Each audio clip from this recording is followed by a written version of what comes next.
আজকে আবার সেই আওয়াজ শুনলাম। জানলার সামনে দিয়ে কি যেন একটা ভেসে গেল। এবার চুপ করে বসে থাকলে চলবে না।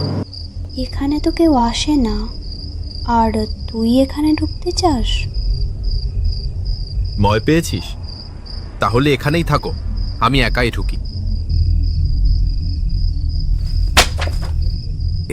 চিঠিটা বের করে। যদি সত্যি জানতে চাও, রাত 12টায় লাইব্রেরির নিচে এসো।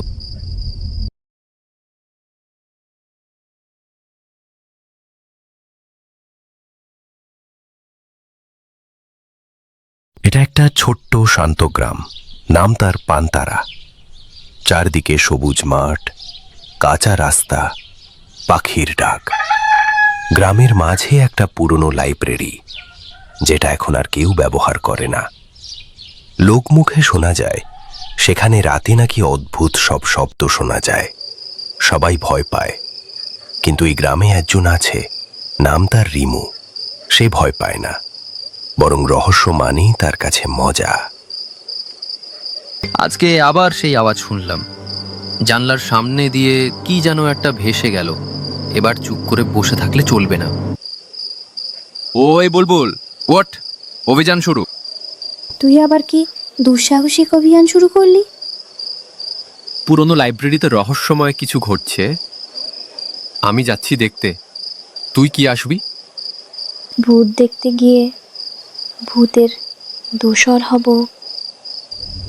এখানে তো কেউ আসে না, আর তুই এখানে ঢুকতে চাস? ভয় পেয়েছিস? তাহলে এখানেই থাকো, আমি একাই ঢুকি।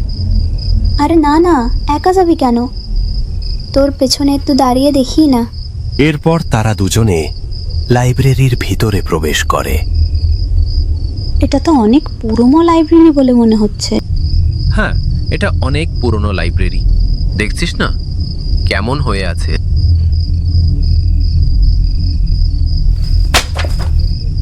ও মা, আমি বলেছিলাম না ওখানে কিছু একটা আছে। এই বইটা পড়লো কেন? এর মধ্যে কিছু আছে নাকি? এই বইটার মধ্যেতে একটা চিঠি আছে বলে মনে হয়। রেমু বইটা তোলে এবং তার থেকে চিঠিটা বের করে। যদি সত্যি জানতে চাও, রাত 12টায় লাইব্রেরির নিচে এসো। নিচে মানে সুড়ঙ্গ আছে নাকি? হয়তো। চল খুঁজি।